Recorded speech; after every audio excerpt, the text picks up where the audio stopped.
ලුවනේ කොහොමද ඉතින් ඔයාලා හොඳින් ඉන්නවනේ මේ බලන්නකෝ මගේ කිචන් එකේ මං ඉන්ඩෝර් ප්ලාන්ට්ස් මං මේ ලස්සන තියාගෙන ඉන්නේ පස් එකතු කරලා නෙවෙයි මම වතුර වල තමයි මේ ඉන්ඩෝර් ප්ලාන්ට්ස් ඔක්කොම හදන්නේ ඒ කියන්නේ ගල් දාලා ඒකට සෑහෙන වතුර දාලා එතකොට ඒක කිසි අපිට කරදරයක් නැහැ ලස්සනට තියාගන්න පුළුවන් වතුර මාරු කරන විතරයි තියෙන්නේ ඉතින් යාළුවනේ අද මම ඔයගලන්ට පොඩි වීඩියෝ එකක් තමයි ගෙනාවේ අහක යන දෙහි ලෙලි වලින් ලුණු දෙහි හදලා ඒකෙන් රසවත් සම්බෝලයක් හදන්න. ඉතින් මගේ යාළුවෝ දන්නවත් ඇති.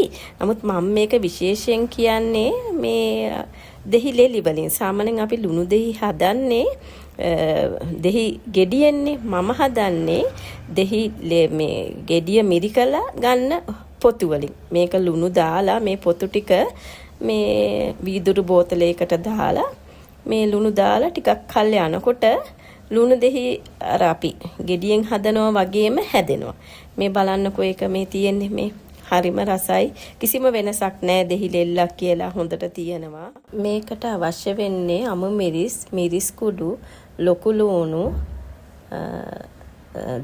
මේ සීනි ලුණු අර අපි හදපු මේ ලුණු දෙහි එක.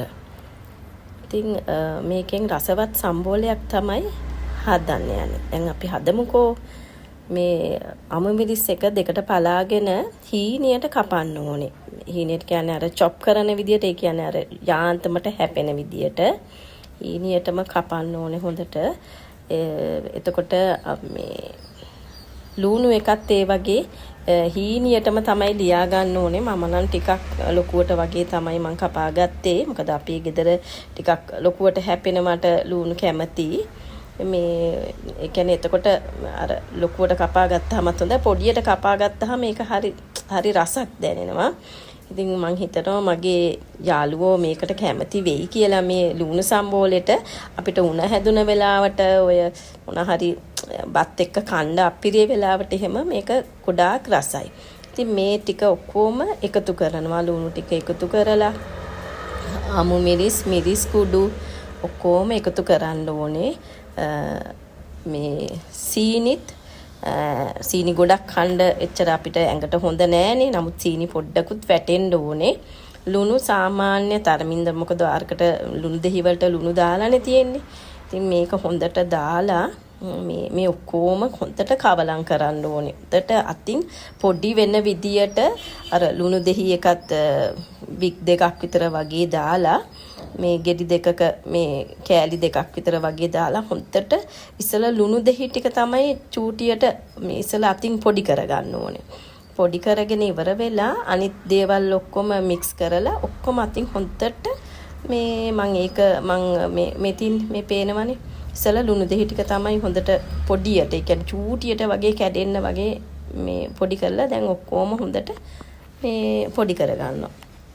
මේක හරි රසවත් සම්බෝලයක්. මේක ඉතින් අපිට ඕනම වෙලාවක බත් එකට මේක කෑමට ගන්න පුළුවන්. ඔයගොල්ලෝ හදලා බලන්න. මම හිතනවා මගේ ආදරණීය යාළුවන් මේක රස බලයි කියලා මම හිතනවා. ඉතින් යාළුවනේ මේක මගේ වීඩියෝ එක හොඳයි නම් ලයික් කරන්න, කමෙන්ට් කරන්න, මාව සබ්ස්ක්‍රයිබ් නොකරපු යාළුවෙක් ඉන්නවා නම් ආදරණීය යාළුවෙක් ඉන්නවා නම් සබ්ස්ක්‍රයිබ් කරලා මාත් එක්ක එකතු වෙන්න කියලා මම ඊටම ආදරෙන් කියනවා. මේ ඉතින් මගේ යාළුවන්ට යහපතක්ම වෙන්න කියලා මම ප්‍රාර්ථනා කරනවා.